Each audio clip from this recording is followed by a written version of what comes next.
In the picturesque village of Cockington, nestled within the folds of Torquay's verdant hinterland in South Devon, where thatched cottages bloom with roses and the ancient manor house gazes over a timeless green, there lingers a chilling tale of spectral hounds, a pack known as the West or Sleuth Hounds, whose unearthly cries have haunted the night for centuries. These ghostly dogs, born of Dartmoor legend and local dread, are said to hunt the souls of the damned, their passage a portent of doom for any who cross their path. In Cockington, one old woman's encounters with these hounds wove her into their myth, a tale of eerie sounds atop her roof, a threshold never breached, and a lingering fear of meeting them face to face. The lore of the Sleuth Hounds stretches back to the medieval mists of Devon, their origins tied to the wild expanse of Dartmoor, where such spectral packs, like the more infamous West Hounds, are said to roam. In Cockington, the hounds were whispered to be the West Hounds, guardians of ancient justice or harbingers of retribution, their purpose as murky as the fog that cloaks the moors. Some claimed they were the spirits of a huntsman's pack, cursed after their master betrayed a sacred oath. Others believed they were conjured by the land itself, their howls a warning to those who strayed too far from virtue. In the village, their name carried a shiver, Sleuth Hounds, for their uncanny knack to track the guilty, their spectral forms said to glow faintly under the moon, their eyes burning like embers in the dark.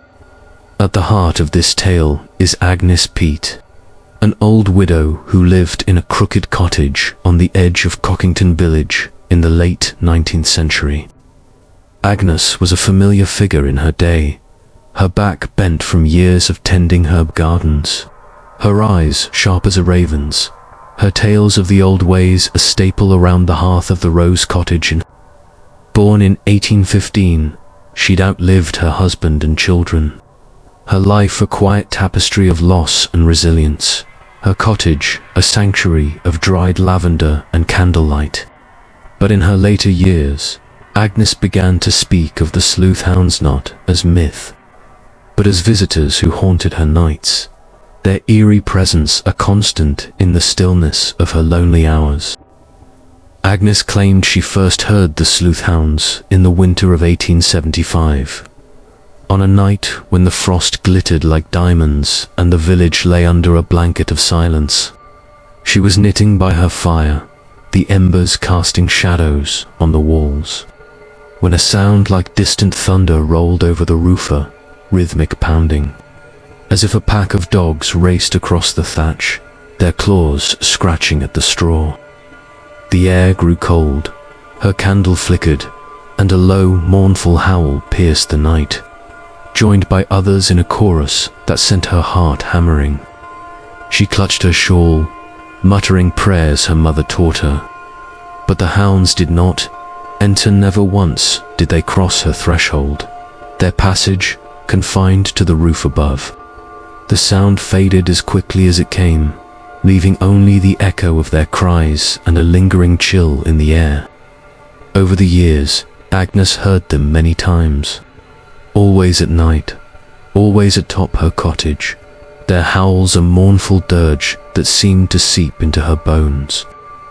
She told the tale to anyone who'd listen at the inn, or two children gathered in her garden for a sprig of mint, her voice steady but her eyes distant.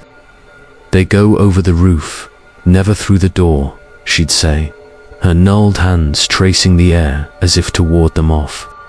"No harm comes to me, for I have not met M face to face. But if I did," her voice would trail off, her gaze fixed on some unseen horizon. The implication clear: meeting the Sleuth Hounds meant death, or worse, a soul hunted through eternity. In 1889, on a moonless evening in December, Agnes shared her most vivid encounter with a young curate named Thomas Harrowell, newly arrived at Cockington's parish church. She'd heard the hounds just the night before, their passage louder than ever, their howls so close she swore she felt their breath through the thatch. They were restless, she whispered, her hands trembling as she poured tea in her cluttered kitchen, like they was hunting something fierce. Thomas, a man of reason but open to the mysteries of faith, listened intently, noting the fear in her eyes. Fear not just of the hounds, but of what they sought. He offered to bless her cottage, but Agnes shook her head. They don't mean me harm, not yet, she said. They've their quarry elsewhere, I reckon. Agnes lived to the ripe age of 82, passing in her sleep in 1897. Her cottage left to a distant niece who sold it soon after. But her stories of the Sleuth Hounds lingered in Cockington, whispered among villagers as they glanced at her old roofline on stormy nights. Some claimed to hear faint echoes of the hounds after her death howls rolling over the village, their source unseen, their purpose unknown. In 1912, a farmer named Elias Taverner, grazing sheep near Cockington Lane at dusk, swore he heard their cries in the distance, a thunder of hooves on air rather than earth, though he saw nothing in the gathering dark. In 1948, a group of children playing near the manor claimed they heard a howling on the wind, their game abandoned as they fled to the safety of lamplight and locked doors. The Sleuth Hounds remain a part of Cockington's shadowed lore, their spectral pack a mystery that defies time. Some say they hunt still, seeking souls lost to sin or sorrow. Others believe Agnes herself became their quarry after death, her spirit fleeing the hounds she feared to meet.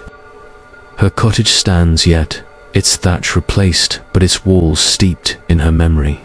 And on quiet nights, when the wind carries a mournful edge, villagers listen for the sound of phantom paws, overhead a ghostly chase that never breaches the threshold, a warning etched into the...